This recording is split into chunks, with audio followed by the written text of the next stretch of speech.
Hey, what's up? This is John, and today I'm going to be doing a review for the 2024 movie Abigail.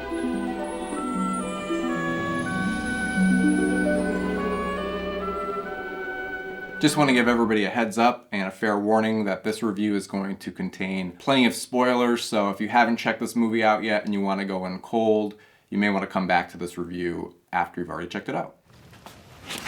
Thank you. Okay.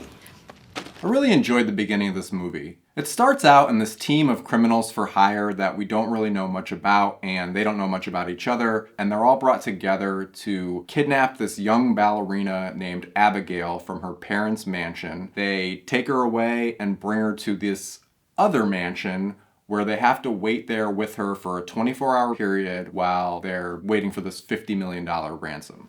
See you in 24 hours, my lovely pack of rats. This second mansion that they go to and that whole setup is pretty preposterous from the get-go, but I kind of like that it just asks the viewer to go along on this like Clue meets Agatha Christie by way of the Addams Family setup that you kind of see that it's going to be. And I think that because the screenplay is kind of bouncy and peppy and has all the like pop psychology that you might expect from something like this. You might be the least perceptive person I've ever met. And the fact that the cast is really game and does a good job delivering these kind of quippy lines, especially Melissa Barrera, Dan Stevens, and Catherine Newton, they make it easy to go along for the ride. I do like that the horror element of this movie takes a minute to kick in. It sort of reminded me of the movie From Dusk Till Dawn in that way, where you get almost 50% of a crime gang story setup with a follow-up and payoff of 50% zany, unexpected horror. About halfway through the story, once the characters have all kind of started to turn on each other and wonder what they're doing there and kind of explore the mansion and all that, we find out that young Abigail is actually a vampire. What's happening? Let's just talk. As this young vampire ballerina, I think that actress Alicia Weir does a really, really great job. She does really good with the dance movements, both when we don't know that she's a vampire and then later when she combines them with this psychotic ghoulishness. And it's really fun when her vampire attacks involve ballerina moves.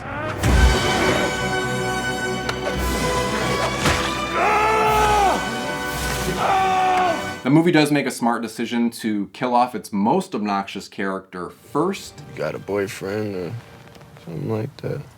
There's this one dude who is drunk, stoned, doesn't know how to read the room, and he's just one of those characters where you're just sitting there knowing that people are going to be knocked off one by one, presumably. It makes you hope for his early demise, and when you get it, it's another thing that puts the movie in your corner. Major party foul. This movie, like a lot of vampire movies, acknowledges that it exists in a world where vampire movies exist and that each one has its own separate lore. So like there's a scene when they're like, what kind of vampires are these? Are they Twilight vampires, Dracula vampires, and so on? And like all of those movies, it makes its own path and establishes its own, little side lore in addition to the stuff that we already know about vampires from everything else we've seen. The things they add and tweak in this movie is that garlic is ineffective.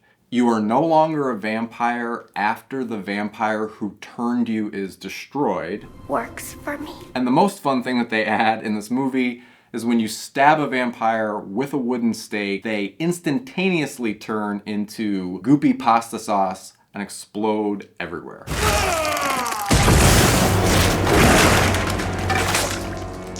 This movie did keep me pretty engaged throughout, though I will say it started to lose me a little bit in the middle section. There's a scene where Abigail is temporarily captured and she kind of does this big over-explain as to why everyone is in the situation. It started to remind me of some of the righteous explanations of the Saw series or some of those revenge thrillers that are kind of trending right now.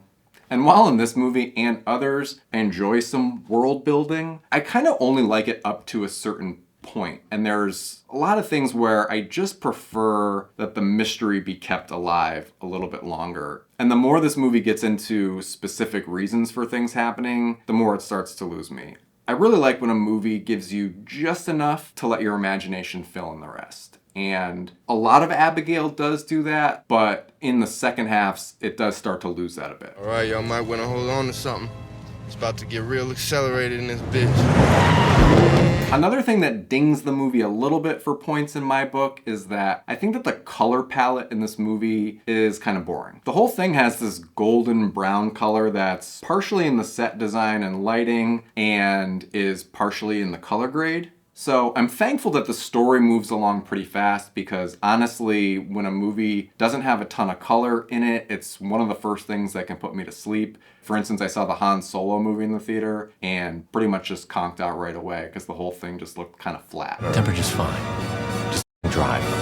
If this filmmaking team hadn't already made a couple of random Scream sequels, this is the kind of movie that I think you would say, these guys know what they're doing and they could totally direct some random horror sequels. So they're perfectly qualified to do that. I thought they did an all right job with those Scream sequels, though I am really glad to see that the power that that's afforded them is steering them in the direction of original projects like this one. Well, our guest has besmirched my good name, and I take that very personally. If there is a sequel to this movie, and it does seem like it's going to be set up for one, I don't think I'm really going to have any interest in seeing it. I like where my imagination is at with this world, and kind of want to keep it where it is. It's really cool that the movie hints at this other backstory about Abigail being this full, fearsome hit squad for the mob. All 8 bodies are ripped apart. Limbs and organs missing. Decapitations. But again, I just like thinking about that, and I don't necessarily need a whole other movie or more showing it all to me. And if they make more Abigails, I don't doubt that they'll be super slick and probably generally fun, but for me, if you're not George Miller or James Cameron or some other exceptions, I would prefer just to move on to newer, exciting original properties rather than just stay in this one world. You know the rules. No real names, no backstories, and keep the grab ass to a minimum. So I would say all in all, if you enjoy action and horror, Abigail is fun enough and dumb enough for an evening of undemanding viewing. Though I would recommend to folks, if you haven't seen the movie From Dusk Till Dawn, that's a movie that in its structure and plot elements kind of reminded me of this one, but I really find that one more exciting. It's more random, scary, and just plain bonkers. So thank you for checking out this quick review for Abigail.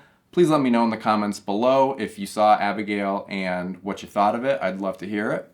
If you haven't subscribed to the channel yet, please do, and please give this video a thumbs up. All that stuff really helps out the channel.